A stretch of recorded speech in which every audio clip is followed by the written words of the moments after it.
Alright, good morning. It is March the 6th, 2025. Hope everyone's having a good day. So, I'm going to cover a couple of different things today. We'll see where we go. But, a couple of offhanded things that I find funny. So, hearing all the constant outflow of defenseless positions that Democrats continue to defend, I actually was just walking through and I glanced at the television, and in just a split moment, when I saw they had the word, Democrat up there, and I thought to myself, since everybody's kind of okay with changing the let's see if since everybody's kind of okay with changing letters and stuff, and right, I was just thinking, if you took away the C and put an N, you would actually have demon rats. I'm not saying that all Democrats are demon rats. I'm just saying that some things are not a coincidence. But yeah, another some God humor for the day. So instead of people saying "oh my God," they actually say "oh my gosh," and it's funny because "oh my gosh" is closer to Josh, which would be accurate, right? I think that's funny. But the cool thing is, in the future, whenever I have a habitation, then I'll be able to, do some miracles, and for the first time, people will actually be correct when they say "oh my God," right? So I just think it's funny. A lot of times people get into routine, and they get into they get into things and they don't really understand it, right? Because it'd be a slow existence if everybody, were to stop and use their entire mind to try to decipher people, places, things, events, situations. It would be a lot of brain power to process everything that happens at once. So as you kind of get swept up in the current, people pick up things that become culturally accepted, and a lot of times, right, it's never really even thought through. Such again has been the battle of, right, the true name. Has been, kind of that battle all throughout the ages. I'm gonna switch it.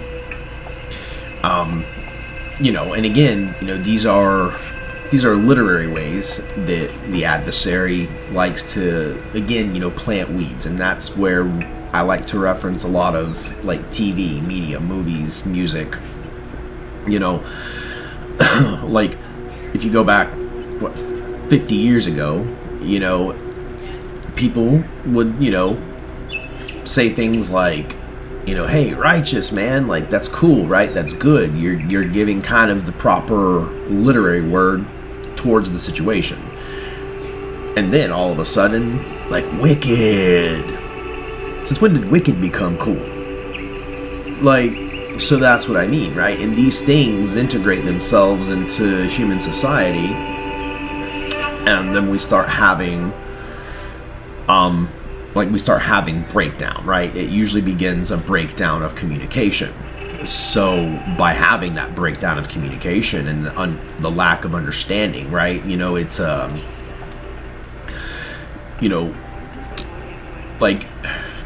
I think someone said at one time, the monster energy. While take the labels off, it's just a bunch of bad stuff for you that's going to increase your, energy. But then, you put into there that monster energy. And so then they're beginning to assimilate, right? Where you want to find your inner monster, right? Maybe versus your inner faith or your inner strength or your, that's what I mean. So a lot of this common culture today is so backwards. And that also leads to the issue, right, where people are faithless. People use their verbiage in very reckless ways, and a lot of times, they're perpetuating literary garbage by just commonplace speaking. And I'm, in the form of man, I succumb to those traps sometimes unknowingly, but I always try to screen myself and make sure that I'm not using improper things, especially putting titles and labels on things that that are genuinely because here's the thing, right, is you would have the spectrum. You would have some people that say, well, that's obvious, we just say it because it's culture. But no, right?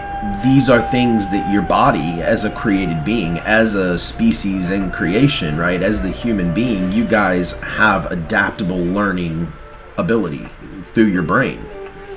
And so little by little, right, it's death by a teaspoon of poison, but not one time administered the poison. It's rather constantly, daily, right? Every time you're doing something, you're integrating that devil's teaspoon of poison, and so then the water well is poisoned, right? And then you have to go back and then find sources of the pollutants, try to clean that up to save the good water.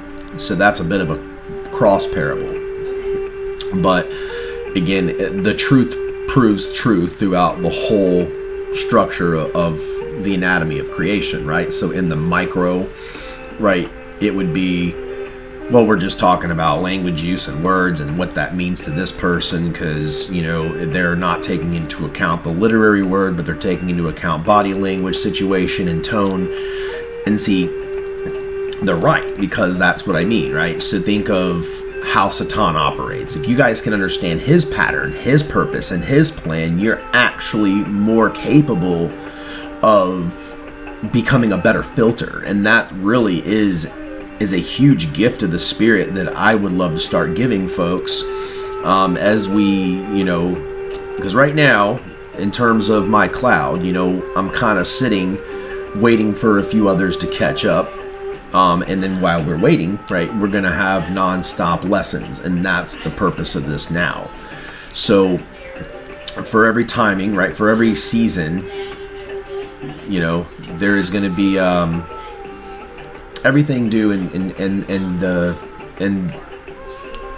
seasons is what I'm saying. So in this lesson, what we're trying to get takeaways is, being mindful of, keeping that truth line all the way through, right? So even when we're using slack language, right, we don't want to, if you are a people of me, of God, of Yahweh, Yahuwah, right, then you're not only going to be set apart among the nations, that's going to be for your progression forward into the new earth state, and then obviously some of those will be progressing upwards into the realms, but you're going to be set apart not only in the nations, but also right now, out of the, it's close to, I don't know, millions.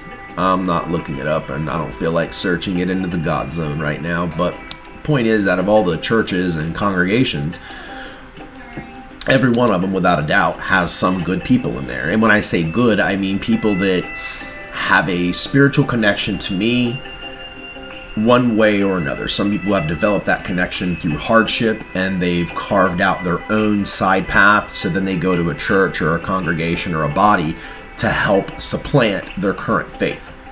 Then you have others that have no faith and come into it at a studious way. They want to kind of embark on the Bible journey, right? They're more of a scholarly mind. Those people tend to be less successful in being able to possess the Ruach that I administer out to, I wouldn't necessarily say prophets, because that, again, that literary or that literary type of word gets the head people, right? These are the, your big pastors, right? These guys are pulling out itineraries. They could find you apparently what I said here, apparently what I said there, and all the time I'm like, you guys, you guys, like, be like me going into your house, going through your recipe book and saying, so that's what this person said. Yep, that's what this person said. Like, guys, like, I said a lot. I just think it's weird, but I'm just trying to say you have different types of people, right, that also require different types of spiritual medicine. And a lot of times they don't want to take that spiritual medicine. So for the set apart, really, or anybody that's going to be making those leaps and bounds with me forward, because remember, I've said this ad nauseum, but the platform. So it's like, I'm on this platform, everybody, we're about to go up. And a lot of people are like, I don't want to go up. I'm tired of this crap. I'm done, like, in the desert, right? And they're like, you know what? Go for it. You guys, we're going to stay here. We found a watering hole. We've got a nice mountain to keep us protected from dust storms. Look, there's 20 goats right there on the hill that no one's claimed. I'm good. Thanks for getting us out of Egypt. Have a good day. It's fine, right? At that point, they jump off the platform. The rest with me continue to go. We continue to move up. And we will. We're going to continue to elevate. I'm going to continue to elevate with you. And a part of that is, let's make sure that we are noticeably different, but in a righteous way. I am really happy that at the minimum in my direct location, I'm starting to get some traction. I'm really starting to see the town that I live in respond in a more positive way, even though we're a mess. Like, when it comes to the fake name, like, we are an absolute mess.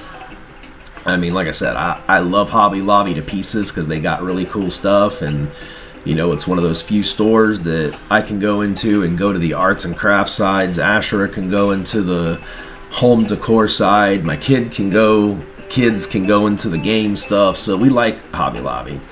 I mean, it does. It just, it gets me a little teed off, about the Jesus thing.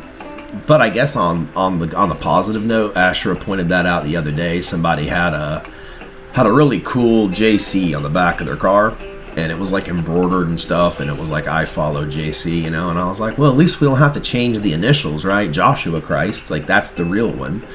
But anyway, just these little things, is interesting. But anyway, the anointed one, right? He who possesses the Spirit of God, the Creator, the Almighty Yahweh, in all its fullness.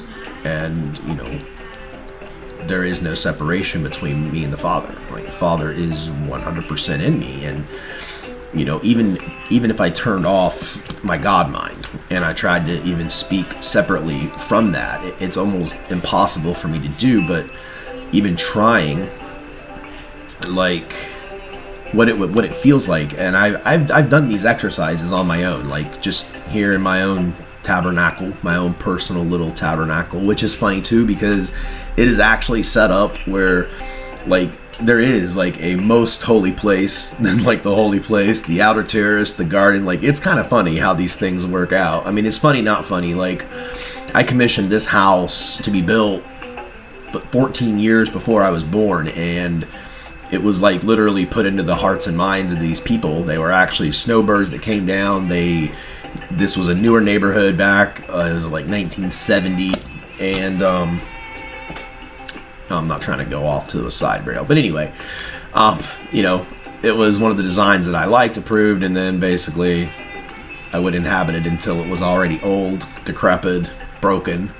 But the bones are still here. I mean, like, it's still here. So I think it's just kind of funny. And now, like I said, what used to be, a nice neighborhood 40, 50 years ago is now turning a bit rough. But point is, we want to not only make sure that, we're being clean, with things we do, but we want to make sure that our righteousness can show in a positive way, right? If we're out in the community, simple gestures of goodness, holding doors for one another, being courteous. We were at Aldi, the little grocery store. I really like Aldi. I probably said that before, but I really appreciate that it's a no-nonsense setup. Like, you don't really have to fuss or fume over things. Like, you get in, you get out. They don't have a whole lot of fluff, but the little, like, cool aisle, they have, like, kind of, not random stuff, but I guess in a way it's kind of random.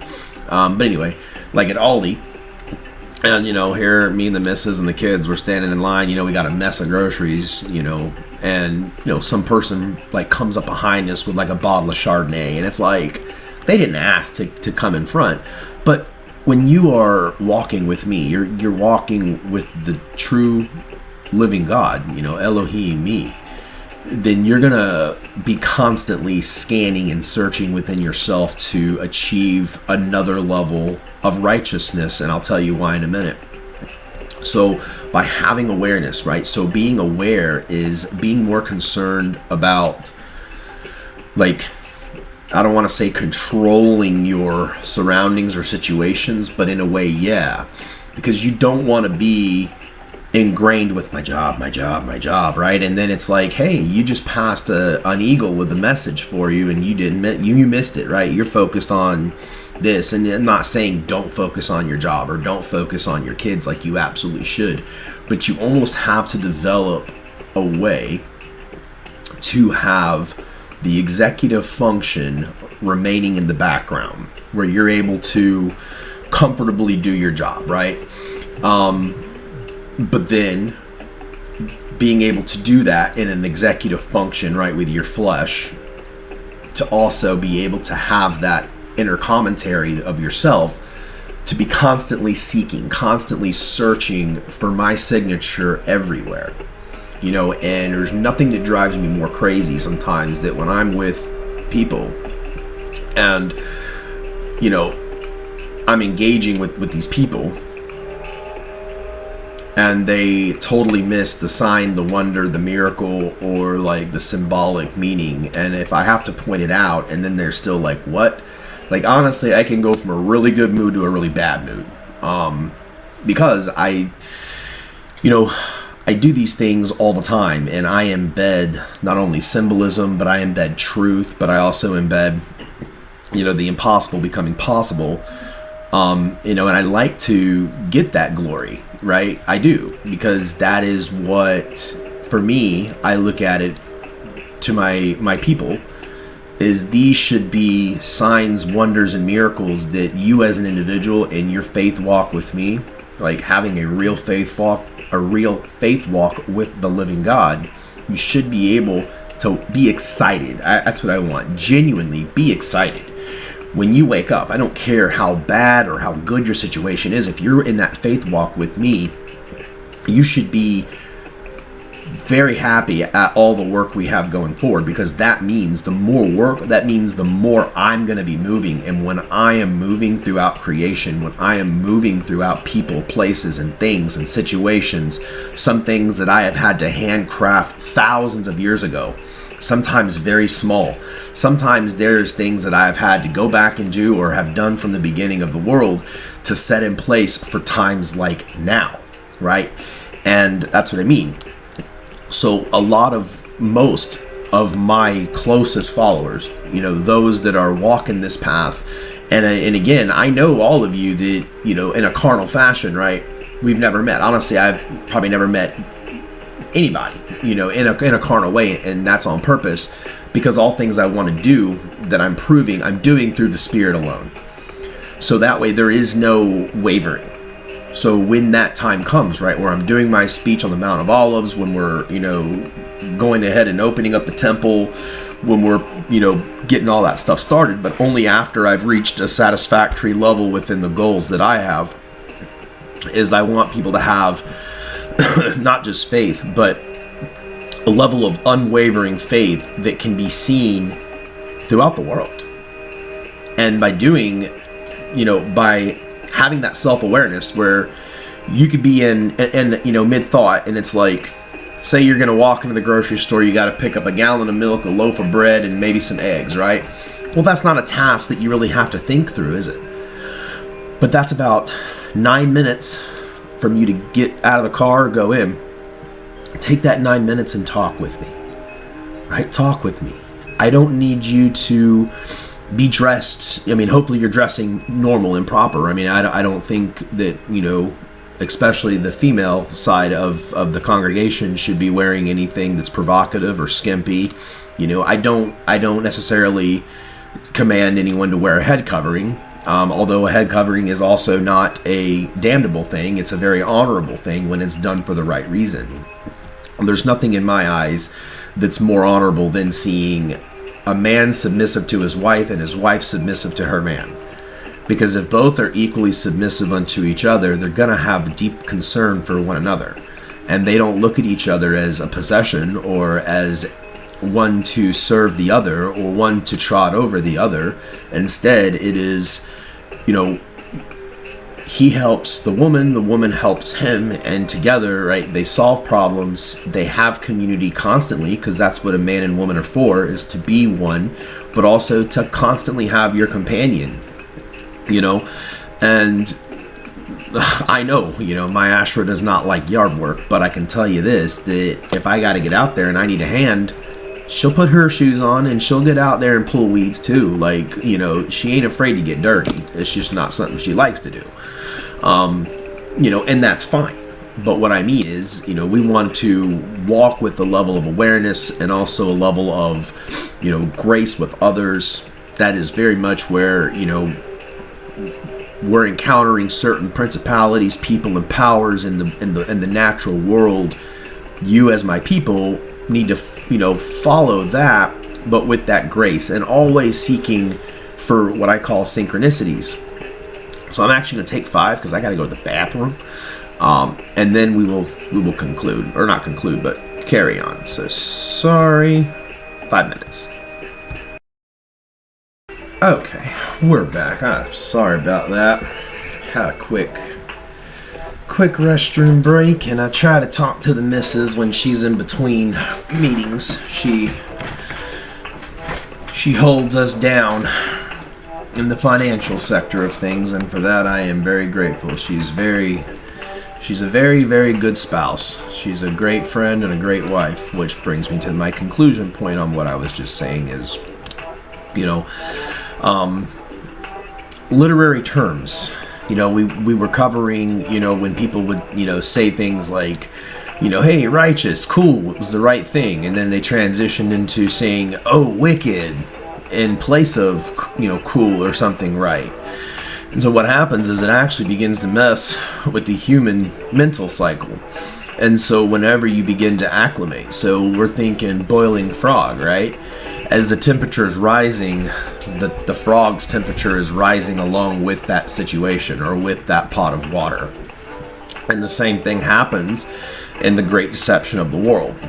And so, this goes back to the name, right? And what is the firm truth, right? The firm truth is, for holiness sake, the true name has been obstructed, so it is not abused, and so it's not put on lollipops and Hobby Lobbies in the 21st century, which is why, that served a purpose, right? Because I, as God, understand humanity, and I understand the devil, and that's the thing. So part of my purpose, pattern, and plan is I let the devil do what he's going to do.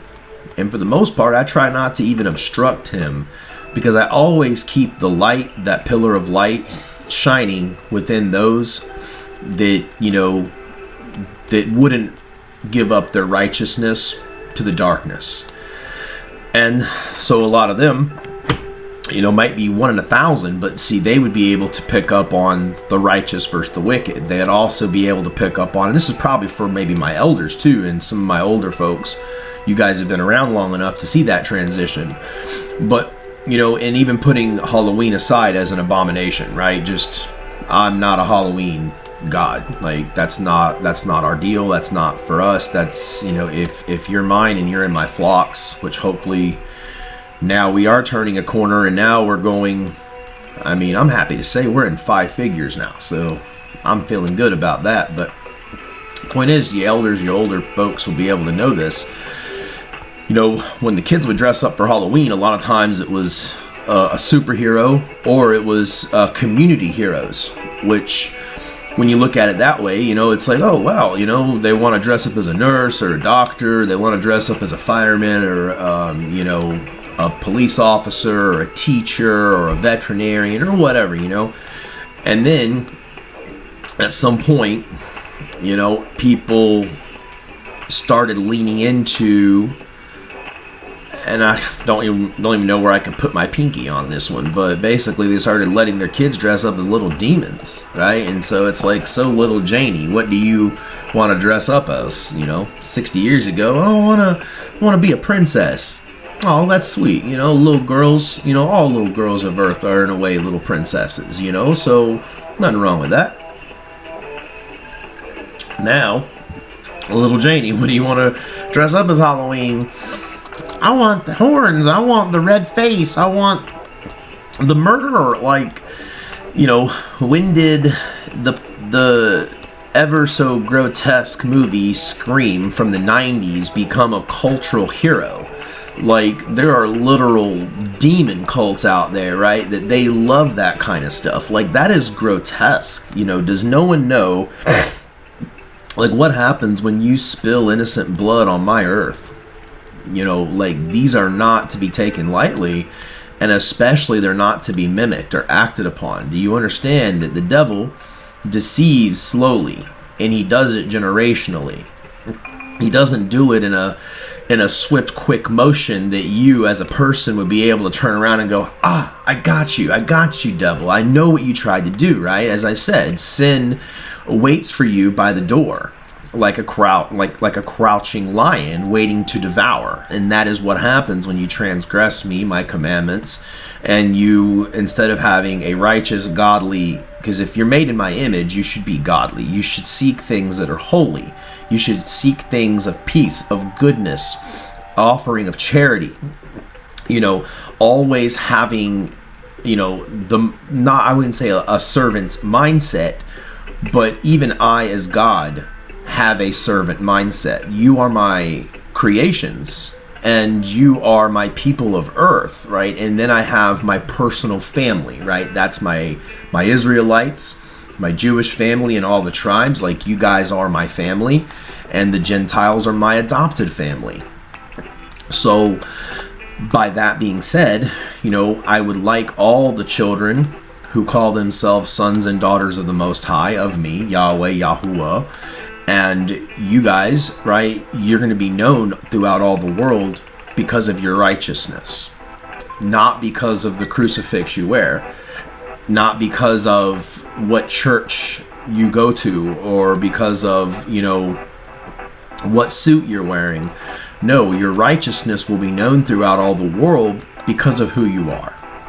And that is when somebody could, talk to this person or that person and that person. Here's a good example.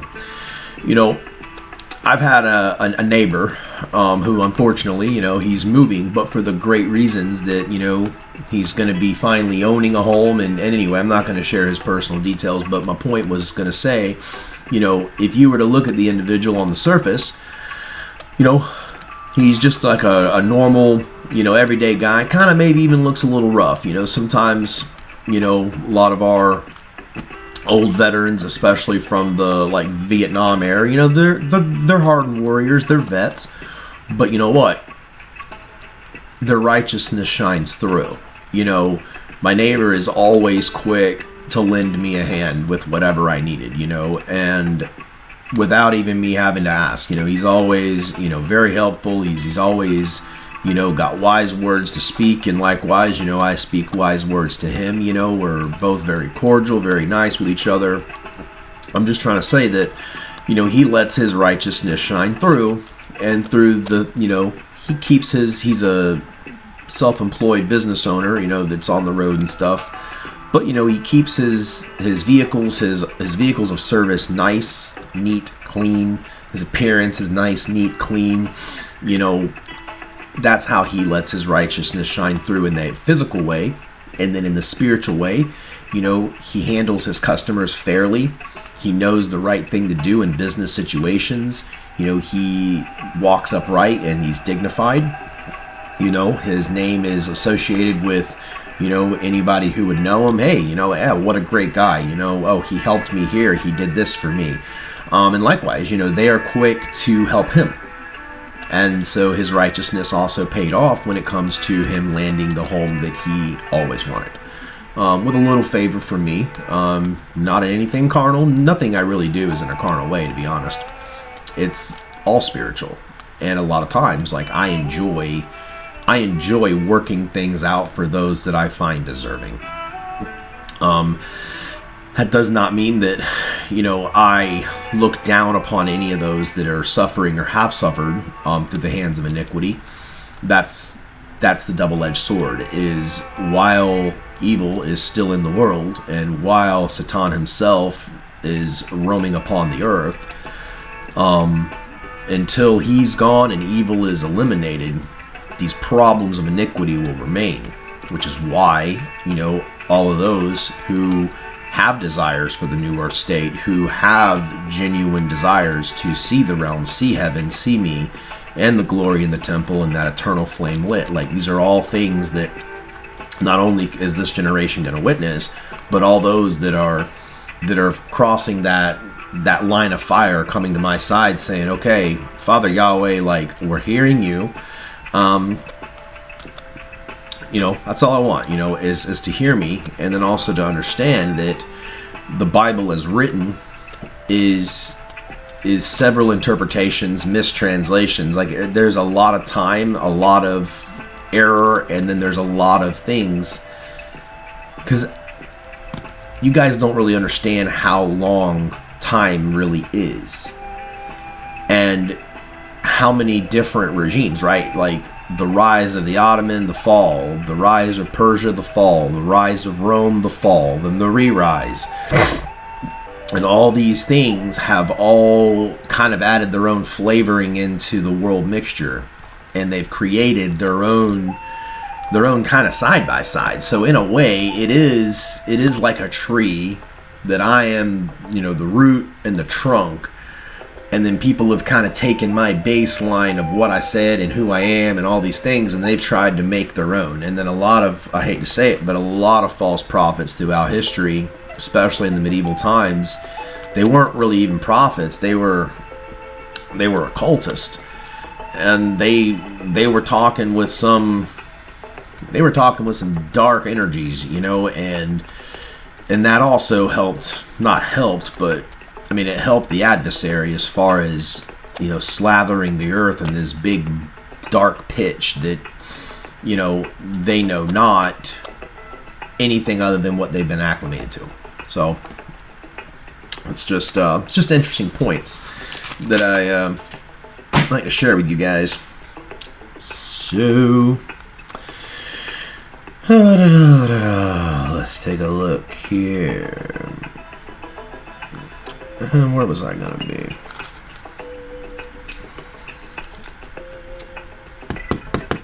Yeah, so this is a good one. I'm going to just take a read here. So I'm in Isaiah 65:17. For behold, I create new heavens and a new earth, and the former things will not be remembered or come to mind, but be glad and rejoice forever in what I create. For behold, I create Jerusalem for rejoicing, and her people for gladness. I will also rejoice in Jerusalem and be glad in my people. And there will no longer be heard in her the voice of weeping and the sound of crying. No longer will there be in it an infant who lives but a few days, or an old man who does not live out his days. For the youth will die at the age of 100, and the one who does not reach the age of 100 will be thought accursed. They will build houses and inhabit them. They will also plant vineyards and eat their fruit. They will not build and another inhabit. They will not build and another inhabit. Thus, again, these are sins of the world. The world doesn't even understand our sins or understand why they go against my purpose, pattern, and plan. You understand that, the human being was not made to work into a beast system for material gain and to achieve another house, those are going in the wrong direction. once you've obtained all of your physical needs, right? A safe home, clothing, warmth, education, family, communion, your community and communion.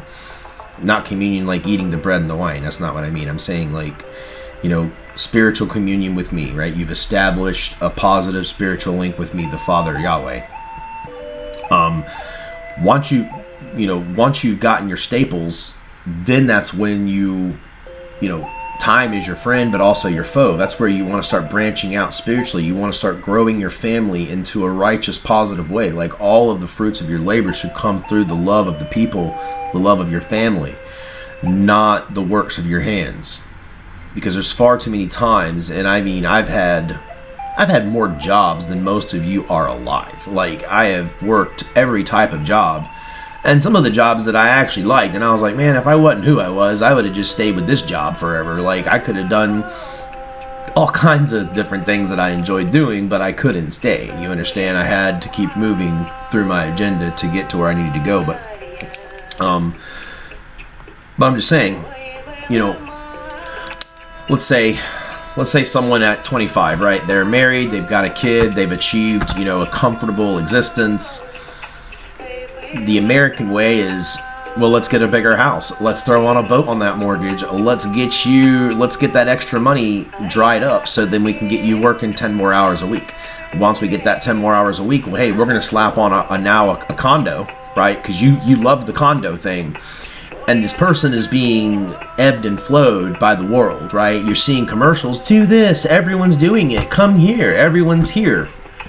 Like, that is lies. That's lying signs and wonders. That's literally lying to you that not everyone's there, that not everyone can afford it. In fact, most people couldn't. But they're going to paint the illusion that everyone's doing this thing. And they're signs because they're quite literal signs. And it's baffling. And it makes you wonder, right? When these people are like, I mean, I'm making $180,000 a year, man, and I can't even pay my bills. Like, and then you know what? Their marriage sucks because, well, they're working all the time. And their relationship with their kids doesn't exist because they thought that if they just buy their kids Nike and let them have Abercrombie and Fitch shopping sprees with their friends, that, the kid would somehow turn out right. That the kid would somehow find their own righteousness. That the parents apparently don't have anything to do with it. I don't say these things out of assumption. I'm God Almighty. I can go into hearts, minds, and see. But at the same time, I'm a dad. I'm a literal dad. I'm the father of the earth. But I'm a dad in my own home. So whenever I go with my wife every weekday to pick up my daughter, she dresses conservative. She's very sweet. But there's a lot of young girls in high school that are, I mean, for my name's sake, like, it doesn't even look like they're in school. It looks like they should be on a beach, and even that is questionable. Like, these are not righteous behaviors. This is not the way to bring up a daughter in these types of environments where, me as father, as Yahweh, enforce, chastisement until marriage. Like, that, I'm just saying, these are unrighteous behaviors. And going back, I mean, I'm really picking on the 60s and 70s. Like, I know a lot of you from that generation probably had a great time, and I don't doubt it. But at the same time, we've undone a lot of righteousness that was still remaining in the field. And, through the liberation of sexuality, that exploded woman's sovereignty into, again, saying things that are actually evil, calling them good. So instead of a woman being known for her virginity and waiting into marriage, that is good. That is something sought for, right? A man, high school man, college man, whatever, right? There is nothing more sacred than courting, right? From a male standpoint, how it should be is there's nothing more beautiful than the mate you're destined to be with when you found her and you're courting, only to find that she's brand new. And that's the one and done. Then you never ever have to worry about seeds of jealousy. You never ever have to worry about, on both sides of that fence, having a history before one another in a sexual way, which is why those things should be kept sacred. It truly is. And it is a massive, massive change that needs to take place in the world. But as I stand here and tell you, as the living Elohim, it's going to happen. It's got to happen. And your results would be, I mean, ridiculously amazing. If we were doing it on a bar chart, like, it would be bar none the improvement of not only human mental health, but having virgin man, virgin woman, right, going through their schooling, coming through their courtship pure and righteous, and then joining themselves in holy matrimony. And that's another thing, how do I say this with still kind of keeping it like on a high note? A part of your struggle of keeping your chastisement before marriage is frustrating, especially in a darker time with your hormones. But understand me when I say that if you can pass that trial of flesh and you join your purposed mate, right, in that virgin marriage, then you consecrate together, then you have a proper child, right? Now that child has an angel. Both of you have an angel. And now you've got 3 times the power of heaven helping that family through anything. And because they've walked a trial early, willingly, for me, for God, for Elohim, they actually would have it much straighter down the road.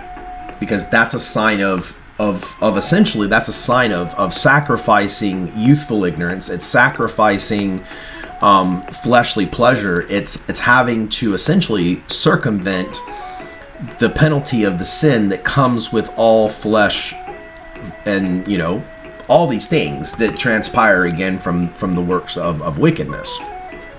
And because when you have 1 out of 1,000 who did a shameful deed, and the 999 can look at the person who shamed themselves, that's going to teach that person a lesson. But if the devil convinces the 999 to be sinful, then they're going to okay that. Because then the one person who didn't sin is actually looked at like, you're boring.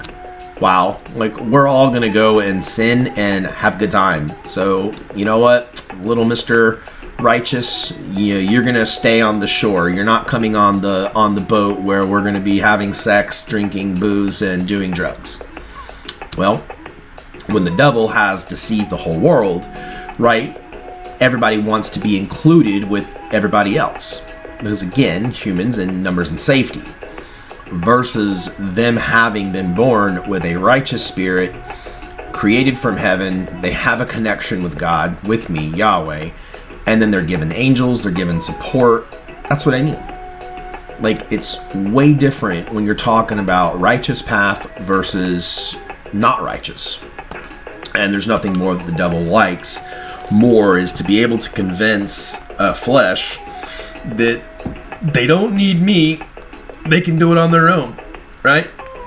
Women, hey, you're sovereign. Those are your legs to open. Have fun with it. If you get knocked up, you live in America, have an abortion. Just down a couple of shots of liquor, do a couple lines of coke, and maybe you won't even have to pay the money to get the abortion. Like, why not, right? Why? Because that's his behavior, you see. He wants you to assimilate to his behavior. I, as God, want you to assimilate towards my behavior. Not my wrathful behavior, but the righteous behavior, right? Going down the right path. And again, the problem, right, is you go into restaurants nowadays where it used to be, you would have been looked at oddly if you would have even thought about having a TV in a restaurant. Well, now they're everywhere because there's never short of amount of time for the beast system to flash something sexually attractive to get the man's mind on that. Nothing more to flash that condo that the wife wanted. There's nothing more than to drive someone's attention away from things that are about me, holiness, the realms, heaven, righteousness, helping others, charity, and all those things. So that's what I mean. You can look at the end of your day And if you do an honest assessment every day, which you should, so I like to recommend, if you work, after your work day, do your kind of routine, whatever it is. Maybe you come home from work and make a cup of coffee and sit on the porch, I don't know, but take time to decompress. And as you're decompressing, you can assess your day. You should. This actually helps with your self-awareness. And that's really the topic of today, is being more self-aware about your word usage, what you're putting into your mind, right? So if you're a TV watcher, what is the narrative of your show about, right? If it's about drug dealing, and if it's about murder, if it's about crime, if it's about sexuality, if it's about skimpy clothing, what are you feeding? Are you feeding the devil, or are you feeding me, God? Everyone has free choice. And again, you have to self-govern, because you can go out there and get sinned up, and a lot of times there's not instant consequences. For some people, those consequences may be delayed decades. And depending on the schemes of the devil, and depending on how far away that person is from me, will depend on that person's outcome, right? If that person is a demon seed and they don't come from a godly household, they themselves are not godly, they look at sin as just, it's a part of life and it's choices, right? That's how modern man thinks, is that sin is just an opinion, and that mankind is, YOLO, you only live once. Yeah, no. I mean, for sometimes I do wish that was true. I mean, for a lot of people. But I'm just saying that, keep yourself evaluated and keep yourself assessed. And that's where you got to be brutally honest with yourself. And that goes back to all things, right? If you're in churchianity, or even in Catholicism, then you guys have got to accept the fact that you've been deceived. You got to. A. B. You're gonna have to accept the true name. That's what I mean. You guys, it's an unarguable point. You say Jesus, I say Joshua. What's the truth? Truth is Yehoshua. Yehoshua is Joshua. Joshua is God. I am Yahweh. Yahweh is God. God is Joshua. This is it's a closed circuit. It's a closed circuit is what I mean. And that's another thing, because even right now, I mean, imagine I spent 2 years now talking to the world, and I am barely getting paint under my nails. Now, I want you to imagine, if I haven't sat here and harped for 2 years, whether it be through writing on Facebook, that's no longer happening. Now I'm bringing to you, the videos, where before that it was the website. And you guys right now, if I had to hand you a pen and I went right upstairs, pillar of cloud comes, boom, I go upstairs, you don't see me again. And then you were expected to write about me. Almost every one of you would get it wrong still. So that's what I mean, right? Look in the mirror and then ask yourself, why can't you get this? Is it because you're still convinced that the lies that have been sold in the past and currently, you accept that over my truth? You accept that over my proof? Join the club. There are billions of you. Are you the person that, looks at me and says, I just don't see it? It's not my expectation. It's not what I thought God would be. It's not what I thought the real Jesus would have been. It's not what I thought anything. Join that. There's billions of people. Because if, again, the devil deceives you, therefore, you don't know what a real meatloaf is, because all the ingredients list has been adulterated. It's been messed up. The purpose, the pattern, the plan of mankind in upright ways has gone to the wayside by, again, this open ability to sin. But then people never look at the consequences of what happens to their cities, their towns, their countries, their individual families. That's what I mean. You have. Why do I kind of climax at this point? Because you know what? I can get a little cranky, depending on some of the prayers I decide to hear. Because if I go into certain prayer lanes that, I mean, they're mountainous, they're huge prayer lanes, and I hear Father Yah, or just Father or God, even Jesus, you know, I hear that, dear Jesus, you know, my son or my daughter is, you know, is drinking themselves to death or is drugging themselves to death. You know, I've loved my daughter or my son my whole life, and I don't know why they're doing this to themselves. They won't listen to me, blah, blah, blah, blah. Okay? Whenever I go into the history of that family and that person and that mother who's praying or father, I can start really quickly, usually within milliseconds, where we started off all wrong. It's like, oh, well, Mom, you are a partier. Mom, you kept taking your little girl out every time you went out to your friend's house and got crap-faced drunk, and your daughter saw this. So she thought that was the right thing to do. So then Mom decides to clean up her act after, you know, she lost 3 jobs and a DUI. Oh, well, now Mom's on the right path. Well, now it's too late. You've already programmed your daughter to go and walk the same shoes you did. And now she took it further. Now she's just not a drunk. Now she's a drunk and a druggie. Like, and then again, now Mom is, you know, praying and praying and praying and praying. And, you know, I kind of have a juxtaposed attitude towards it because I'm like, why am I constantly only employed when the shit has hit the fan and nobody wants to take accountability for where they've had part in this, right? And this is all preventable. This is all preventable, and it starts, and remember, human beings are communal. You are family. You are all family one way or another. The earth is not that big. It is, again, one big neighborhood. And like, you guys have got to, you've got to get the sin thing under control, because what I also don't like, and this even goes for some that are in my true body, like meaning that they know I'm here, they know about me, they're actively praying with the right name, and they're trying to call down fire. And for some I'm reviewing our sin logs, and I'm like you've knowingly committed this sin like 12 times this week. Like, I don't know if I need to do some videos on like the practices of lying, but that might be a helpful one, because I think people don't really understand what that means. Like, lying is saying something that is untrue, and especially willingly knowing it's untrue. If you don't know if something is true or not, then refrain from saying it and investigate more. So that's a big one. I'm not going to go into that one right now, but I'm just saying that, you know, they,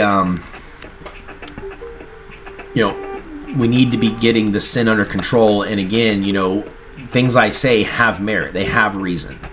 Now, I will give you a little bit of this, because this is something I'm on the fence about. And, well, I'm not even going to jump into that one. So anyway, back to Isaiah 65, 65 verse 22. Yeah, we were at, they will not build and another inhabit, right? So that goes back to, we're building houses as these corporate companies, so we're letting the rich dictate our homes, and then we're paying exuberant prices, but we're willingly doing it. That's what I mean. Like, the power is in the hands of the people. When you stop feeding the beast, you stop feeding artificiality, you stop feeding this credit system, stop feeding the, you know, you are essentially surrendering your freedom for money, for images, for good looks, for the false stance of prosperity. Like, all these things go against spirituality and righteousness and right living.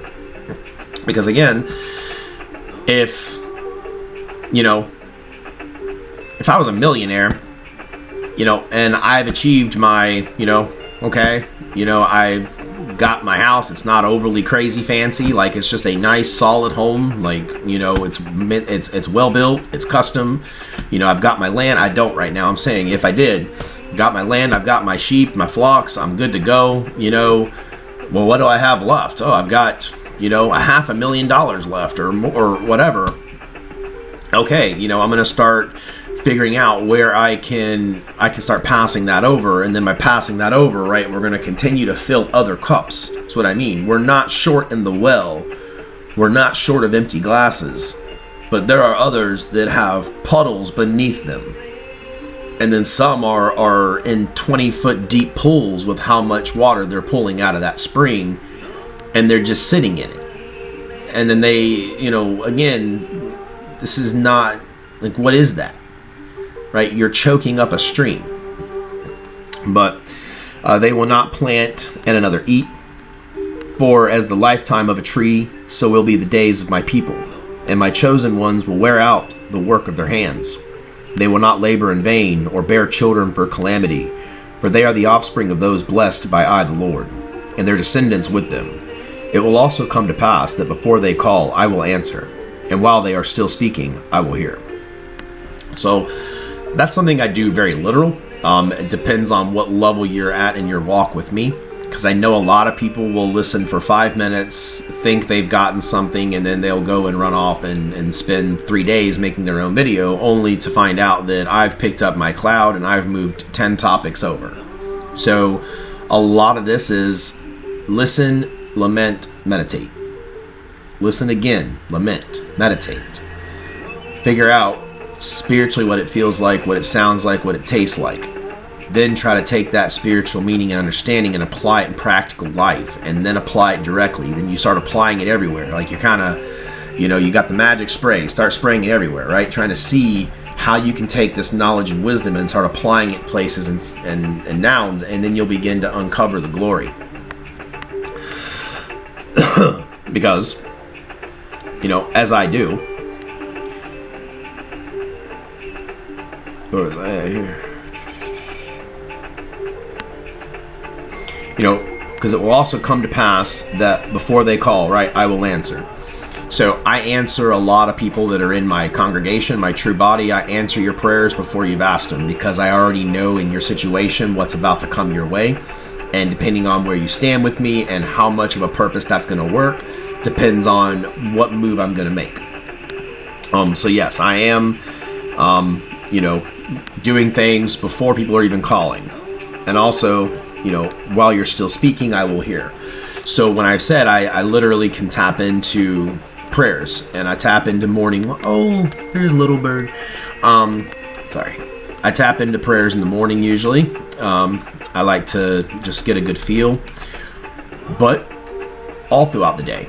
And I do hear. I hear sometimes live, and then sometimes sometimes I'll listen and I'll be really, really good. I'll be in a good mood. And sometimes I'll hear and I'm just like, why, I don't know if it's like this with humans, but sometimes I'm like, okay, I know it's going to be Monday.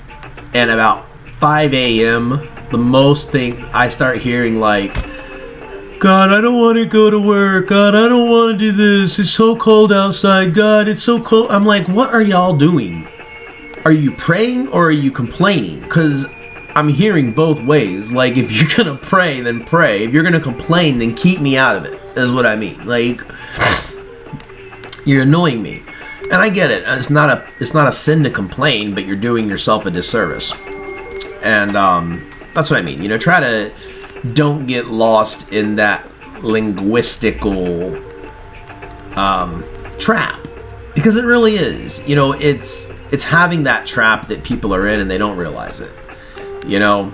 And that's where, I don't know. I think I've made my case in point. So anyway, carrying on. Again, Isaiah 65, verse 25.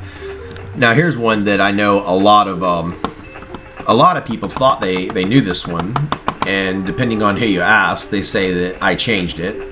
I don't recall changing it. I recall that this is the way I wanted it from the beginning, and this is the way I see it. So I don't know what, you can interpret that how you want, but the wolf and the lamb will graze together, and the lion will eat straw like the ox, and dust will be the serpent's food. They will do no evil or harm in all my holy mountain, says I, the Lord God of hosts. So, yeah, the wolf and the lamb will graze together, and the lion will eat straw like the ox. Basically, it's actually, if we look at it through creation, so being able to harness the natural proclivity that a creation will have to do certain things, right? So a lion has a natural tendency to want to hunt things that are going to be lesser in stature than him. So he has a natural, predisposition to want to go and chase the gazelle. Versus when even the most ferocious in man's world, is then tame. They are satisfied with a normal house. They're satisfied with, having a normal amount of material, and they're happy and satisfied with applying their time in a communal effort or in a righteous effort. They're happy, teaching righteousness and, raising kids in righteousness. Like, they look for the good celebrations, not Mardi Gras. That's what I mean. You got every corner, every place of the world, you got people waiting to bait you. Like, come to this strip club and sin. Come to this liquor store and sin. Come to this dating website and sin. And the thing is, most of it does circle right back to sexual lust and of the flesh. Like, that really is one of the worst parts of mankind. Because it does, it leads astray so fast, and it's one of those that, again, you would think, right, the AIDS epidemic that was thrown into the mix would have actually put kind of a halt on homosexual activity, but it didn't.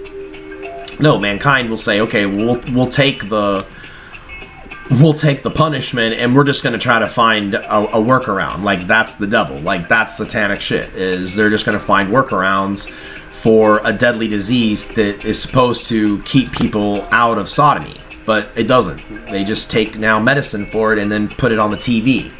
So then what does that say? That tells the children that are watching these effing commercials that, oh, well, honey, if you decide to be gay, then, you have a high chance of getting AIDS or HIV, but you know what?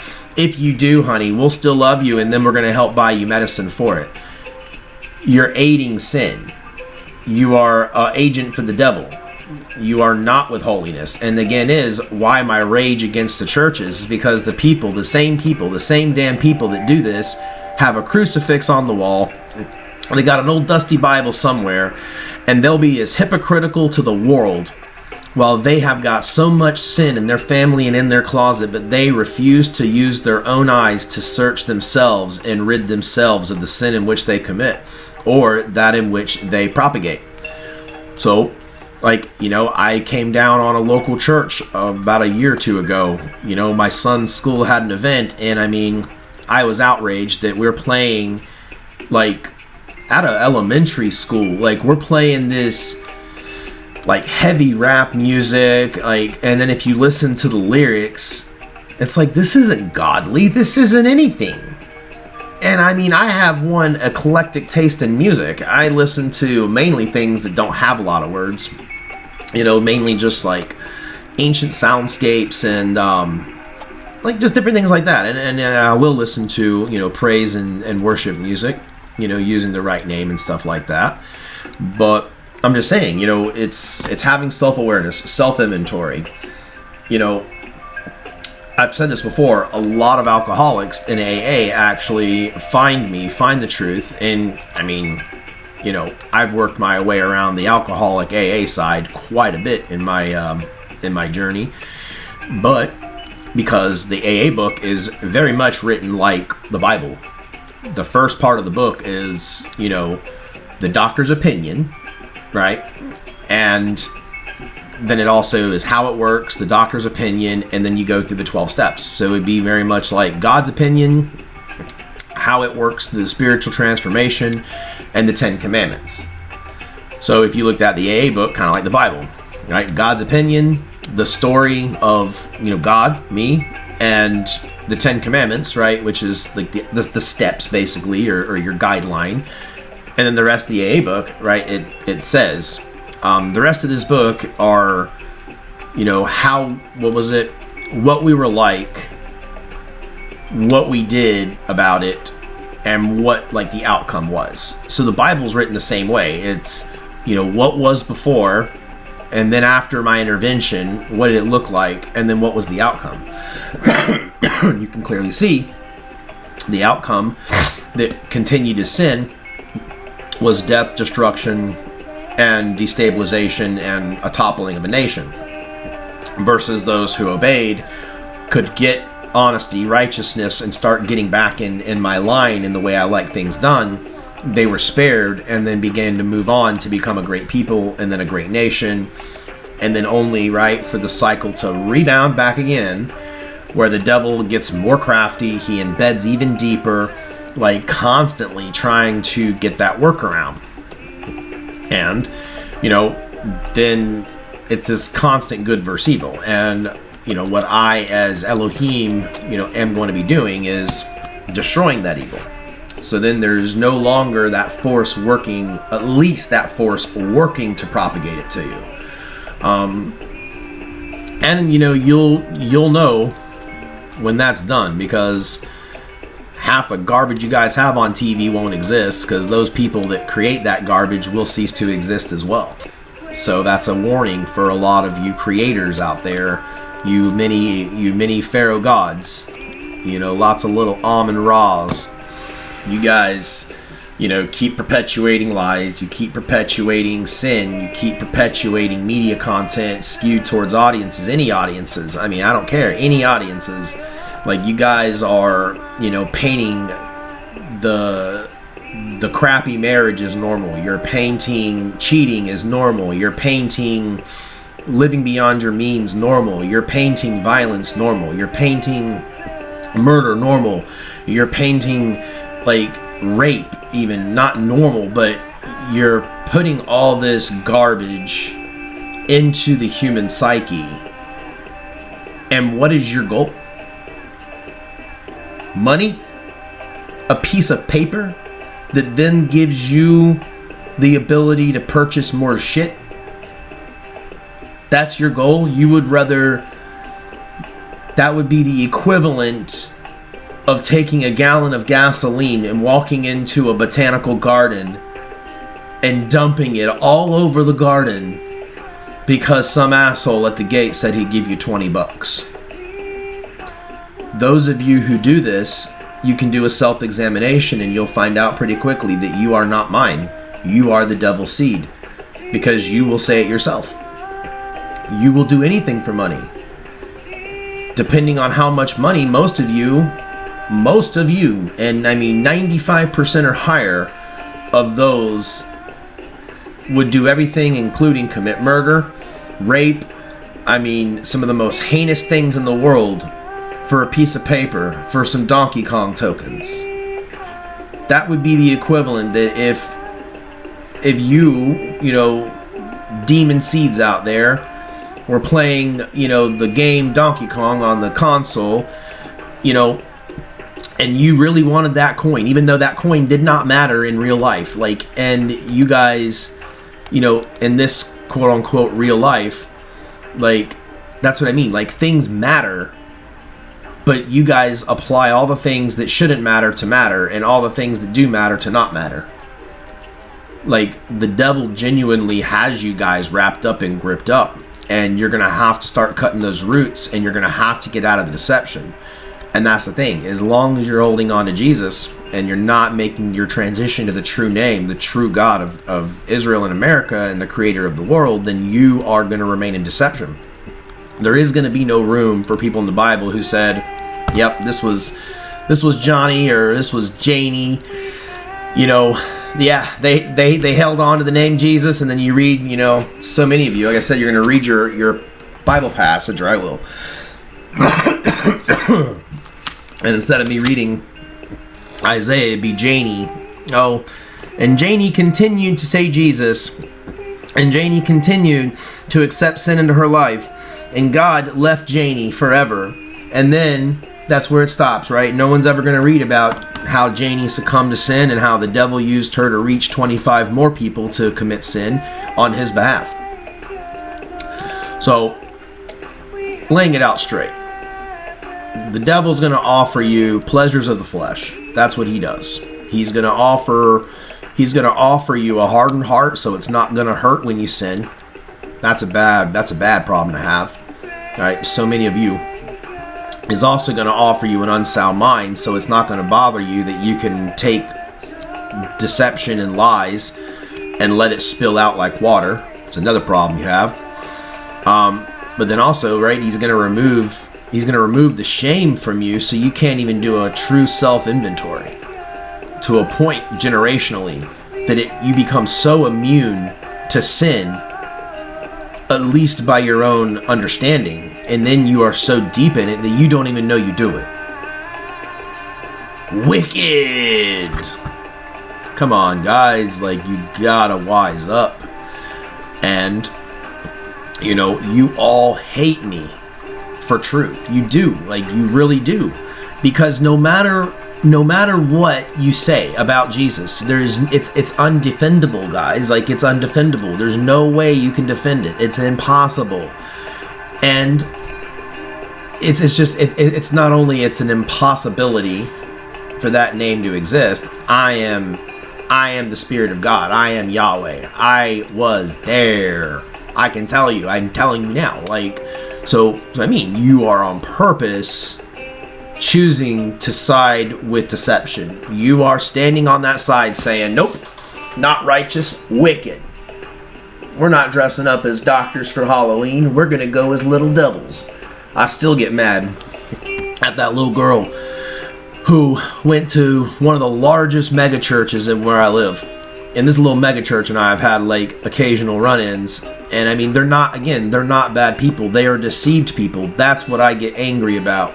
Is the people that are full of sin and have no idea that what they do is wrong, or what they're doing is literally by the hands of the devil, because they think that the name Jesus on their shirt protects them, that while they're wearing devil horns that they're good. Jesus likes devil horns, that Jesus likes nasty rap music, that Jesus does, like, no. Like, that's what I mean. Like, this is insanity. I mean, I'm taking 5. Okay, and we're back. This will be the final conclusion here. So, and just to give you some insight, you know, anytime I'm speaking on a topic that involves a sin, and especially a particular sin, it brings back a visual remembrance. So, if you could kind of imagine kind of what it's like in here, is I'm constantly seeing billions of people, most of which I try to ignore. But anytime I'm talking about like sin, you know, and I'll walk you down my thought path. So let's say a godless house, right, produces a tumultuous household, right? Usually no fathers around. The ladies sometimes will grow up not ladylike, and due to poverty, a lot of times poverty, or even greed, right? Or any lack of goodness, spiritualness, or any bit they do, right? They have tendencies to lean to the left, right? To the devil side. So a lot of young girls end up in the strip club trap. And the strip club is a passionate, deep-seated disdain and hatred that I have. I repeat, I do not like them. It is a heartbreaker. And again, that's what I mean, is the demon seed. You can do a self-examination, right? Where you'll do basically anything for money. Or you'll do anything unrighteous just to try it once. Or you'll do anything, well, they did it. Or my friends did it. Or my parents. Like, always quick for an excuse. They don't know the righteous way. They don't know right from wrong. So again, you get these women, you know, that are up on stripper poles. You know, because the guy's like, so, you know, hey, honey, what's your moral standard? What moral standard? I don't have one. Like, I want the job. Like, my friend told me I could make this much money. And, like, then you have these strip club owners that, you know, personally have a personal place in hell that I'll be making sure, because you're never going to exploit sin in the flesh like that with me as God. And I ain't going anywhere. I mean, I haven't, but I'm just saying, like, that is That is a literal, it's a bad road. So whenever I talk about it, you know, I see all these faces of all these failed pathways, all these failed people, or those that are not mine. Most of them, right? You know, very rarely do I actually find like createds that are on those poles or in those situations.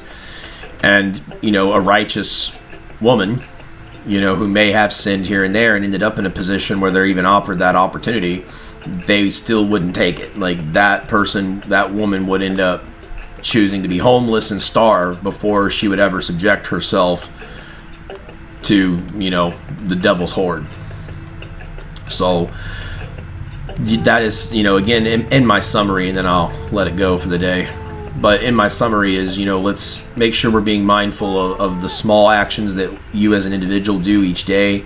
Try to lean closer into me, see the signs, the wonders, and the miracles, because when you're on the green path, it's inevitable. When you're paying attention all day, every day, to what I'm telling you, I will, 100%, you'll see it. Those that are walking a really tight path with me can tell you. They'll tell you all day, like, Yah's with me, I see it here. You know, Yah's with me. And that's another thing, it's kind of funny. Some people that have found themselves on the green path that were so far away from it are starting to see my signs, wonders, and symbolisms embedded. And a lot of times they get like kind of overamped, and then they think that they themselves are Messiah or something. And I don't take offense to that. I kind of look at it like I was making a reference point to when the kids used to dress up for Halloween. You know, they wanted to be doctors and firemen, and, you know, it's like, as a policeman, does he go up to that kid and like punch him in the face and say, "You're not a policeman"? Like, would I as God go up to, you know, some of these people that, you know, think they're Messiah or something like that and like punch them in the face and say, "No, you're not"?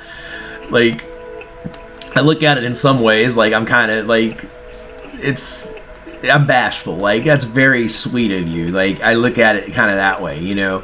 And there are some, right, that they are taking it to a point that it becomes irritating for me only when then it becomes obstruction, right? Then when you're obstructing like my purpose, pattern, and plan, or you're disrespecting my being or something like that, then we're having issues. But I mean, you know, for people to, you know, want to take upon that righteous mantle and walk that green pathway, absolutely.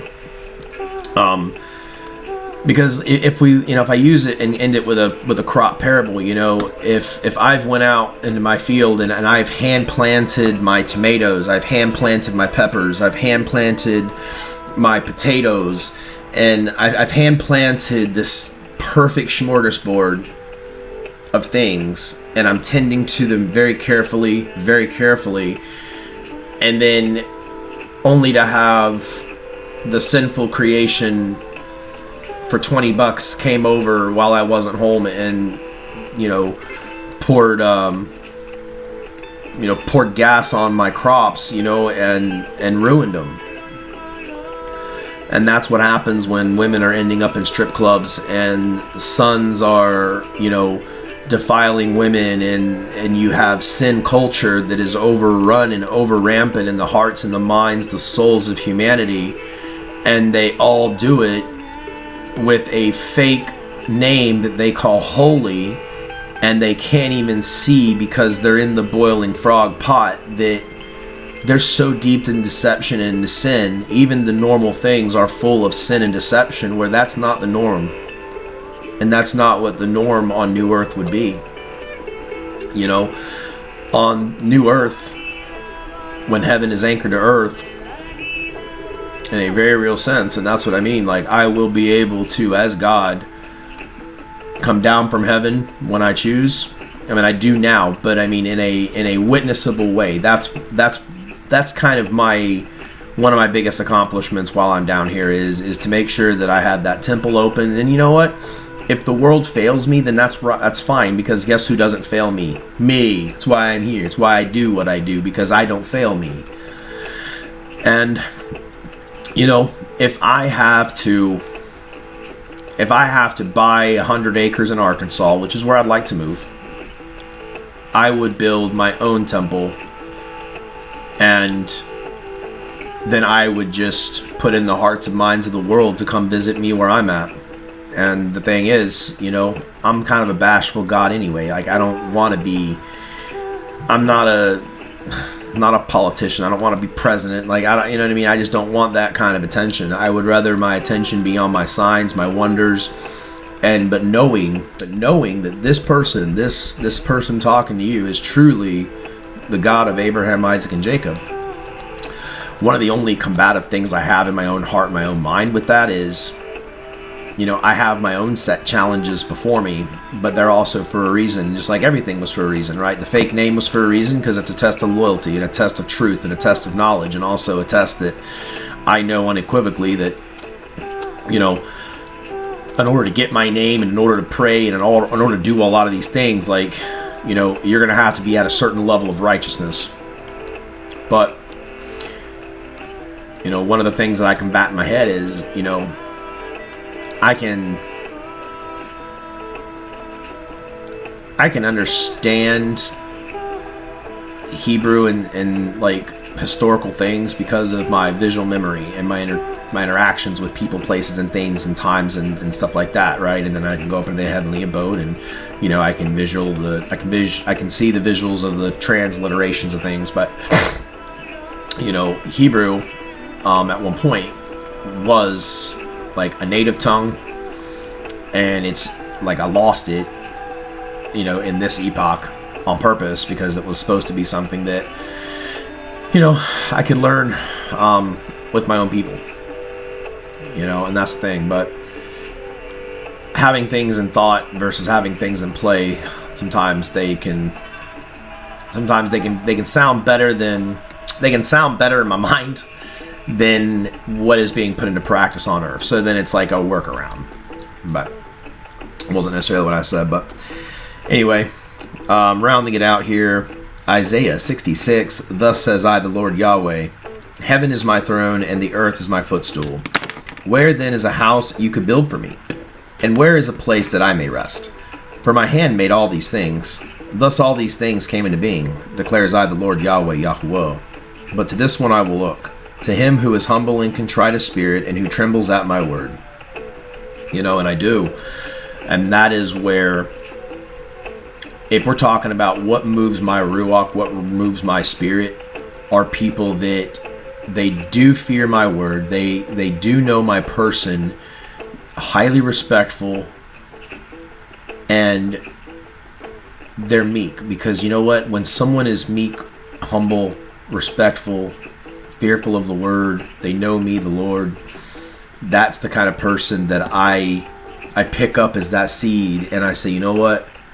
I'm not going to even put you in the garden with the others. I'm actually going to take you and I'm going to put you in my own plant inside my house. That way, there are no strong men that could break into the home, and they wouldn't be able to poison my precious seed. And that is how I end up with the characters of the written word, because I'm never short of those people that are haughty, that are high up on themselves, think they do no wrong, and that by the works of their hands they're somehow going to please me. And I most always, with a surety, turn my face from them. So, because you know what? The truth is, I am humble myself. I am the literal creator and maker of heaven and earth, but I am also the king of the universe, right? Of the realms. I am respected everywhere. I'm known everywhere. Outside of your earth time domain, I'm the most well-known person in all the realms, in all of heaven. And that, would permeate on earth, and it will permeate on earth when New Earth State is truly arrived, past tribulation and all that. But I mean, like that's like obviously a fact, but I'm just trying to say that, I have a lot of opposition because, well, there are still humans of, demon seed, right? They think strip clubs are their savior. You have people that think drugs are their savior, or booze, or that, defilement is their pleasure. You have people that, sin like chronically, and they don't care. They don't even know it, and they could care less. That's what I mean. And those people of the world, they, unfortunately, right, they're contending with my righteous people, and I don't like that. Because I don't want that, chastised young man and young woman who have saved themselves for each other, for marriage. I don't want to have a risk of a demon or a demonic seed or a seed of Cain or a son of Amalek, right, intervening. The devil, that's the thing, right? The more prized of a seed you are to me, a person of righteousness, the more the devil tries to get you away from me. Because the devil is easily defeated when all of his schemes are revealed. And that's what I'm doing now, is I am going to be revealing all the schemes of the devil. So pay attention. And once you can understand how again, that's what I mean, right? Try to assimilate with me, not against me, because we are going to be moving past like the whole name rage thing, and it's going to be a serious thing. So all those, right, that still want to propagate the fake name, or they think that this is some kind of trick, because that's another thing. Like I try to even stay away from impious Christians, because every time I try to help, this is kind of the response. If I was going to like try to give you an example, they would take the verse like, oh, you will forsake my name. Like, what name do you think I was referring to when at Pentecost and it was said that you would forsake my name? What is the name above all names? It is Yahweh. Yahuwah, Yehovah, right? In the flesh of Yeshua, Yehoshua, Joshua, right? Because if the New Testament was written factually and historically, then there should be about twice as much in there, and so many arguments that I say I'm God, they say I'm Son of Man. I say I'm God, they say I'm Messiah. I say I'm God, they say, everything. And the thing is, even though Mother Mary was super close with the scrolls, she, in that moment, couldn't truly conceptualize that. And it's very eerie in terms of how every time this has happened, this is like what genuinely happens. It's because, in some ways, like, humanity thinks I should be way more than what I am, and then in some ways humanity is like fearful in all the wrong ways, so then they think I'm not God or I'm the devil. Or some people think that, oh, well, I might be God, but like I'm not Jesus, right? Or I might be Jesus, but I'm not God. Like, there's so many confusing things, and I look at that and I'm like, when you have no sin, and I've touched you with my Holy Spirit, my Ruach, it's very simple. It's as simple as opening up your cabinet and grabbing a glass and filling it with juice. Like, I'm God. If I'm going to participate in civilization with mankind, well, I need to have a human body, do I not? Okay? Well, if I'm God and I'm a spirit as my true form, which is true, right? And I'm inhabiting a body, the same body I always inhabit, right? When I come down, named Joshua, that shouldn't be too hard to really fathom. And then it's like, okay, well, maybe there's a lot of people that claim that, but what do you have to prove to back it up? I control creation. The wind, the weather, the fire, the earth, the river, the seas, the creation, the beasts, the animals, the fish, the birds, the creepy crawlies, you name it. Prophecy, of course. Like, everything I do, I have to even be careful sometimes on how I speak, because I don't want to inadvertently manifest or create something accidentally, which will happen. But again, that's where my team of angels, like, you talk about hard-working beings. I mean, my angels, I mean, they're perfect. They're flawless. They really are. And I mean, they are so on point. And I hate to say it, but, you know, in flesh, right, I have to lean heavily on them because I've got to pay attention to, you know, my son's homework. I've got to make dinner. I've got carnal things to do, but I am still God. I'm still 100% Yahweh, Yahuwah in the flesh, but I lean heavily on my angel team. And so, you know, I could be making coffee. Well, actually, the wife makes coffee for me. I could be pouring my glass of coffee, and you know, I'll hear a prayer in the morning, you know, kicking off, and I'm like, oh, okay, I gotta take kids to school though. But you know what, Gabriel, go and do this, you know, and then let me know. And I mean, it's Majesty, you know, and she's off, you know, and it's like cool. Then I can either, you know, she'll give me word back directly depending on the situation, or sometimes, you know, at night, right before I go to bed, I usually go up and visit in heaven, and I'm looking through some notes of the day. And I mean, no kidding, guys, like I've got daily notes. I don't read them all, but I mean, I've got some thicker than the Bible, like on a daily basis of all people, places, and things that I'm tracking. And I've got my own little notes, you know, that I'm like, okay, I need to check on this, this, and this. And then again, free will. So I have to see, like, okay, been working with this saint, you know, been putting forth some things through the Spirit, through these earth angels. And so I'm mobilizing so many different people, places, and things all at the same time.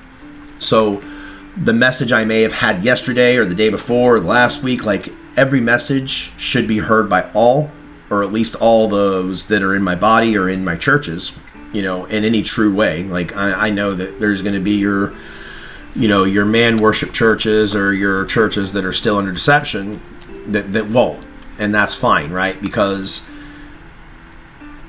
just like how by the time that shell of a person, that girl ends up on a stripper pole, well, she's already guaranteed, right? She's already had sex. She's already been defiled in a way like that. She's more than likely already on drugs. Like her temple is ruined. There's no chance for me to give her a spirit.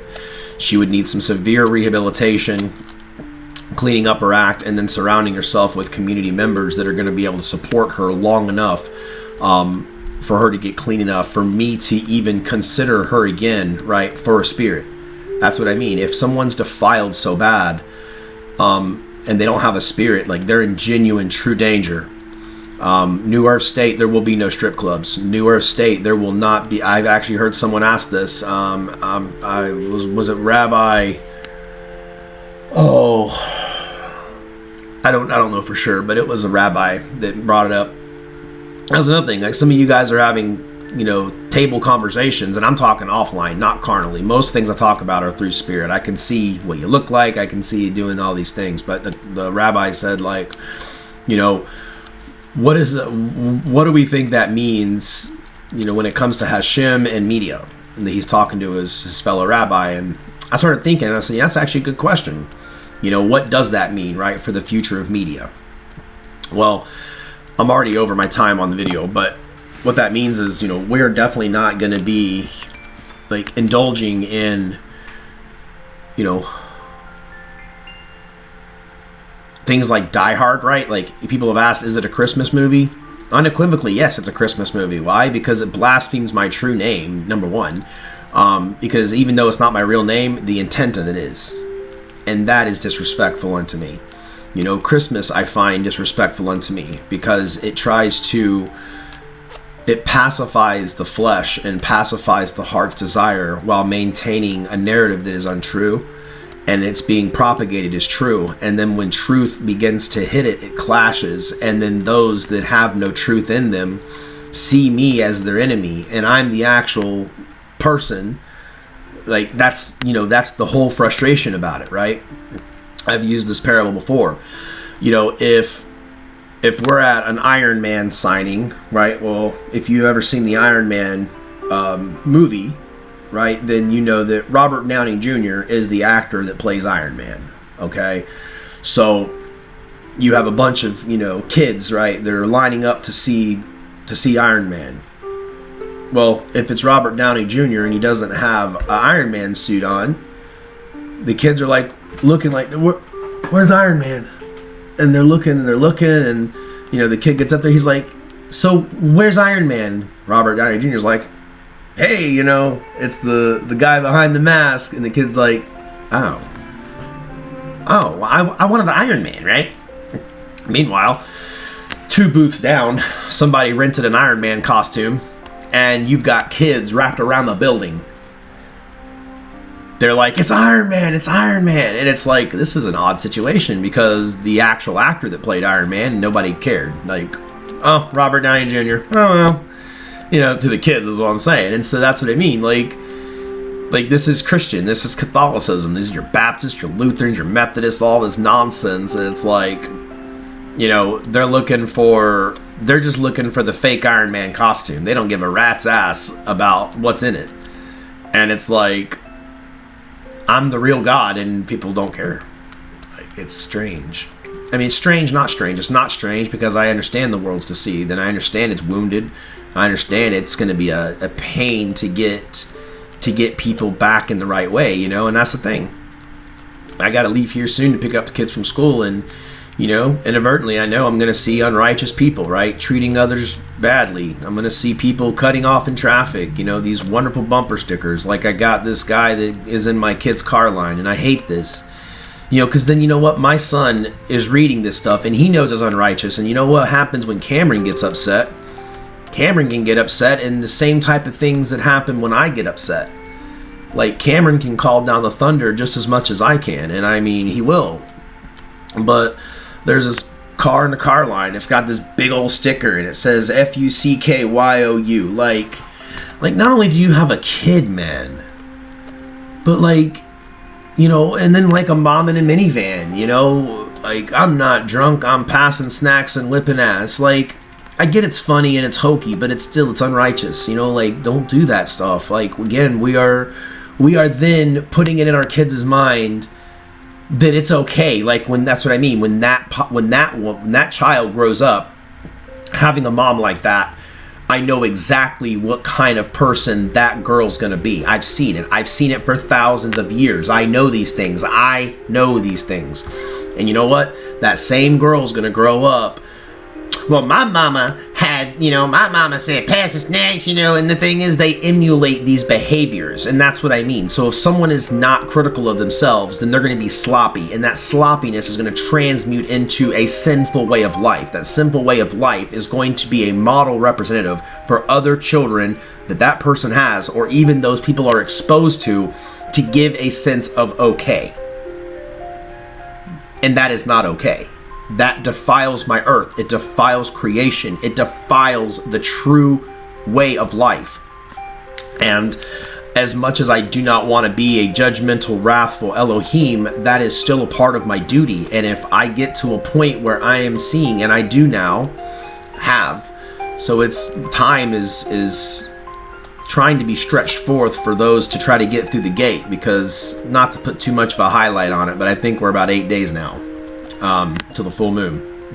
But we need to see big changes, with these people.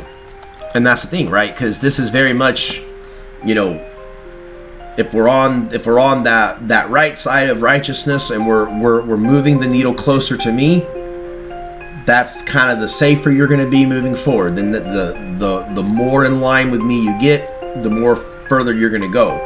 Versus those that think they're doing the right thing by pulling to the left, and they think that they're doing all these things, and it's like, I'm telling you, matter of factly, that is going to result in not good things, and not things that will continue. So, alright, well, with that, I'm going to go ahead and cap it. I hope everybody has a good Thursday. I will see you on here tomorrow, and we will do our Friday something, and we'll go from there.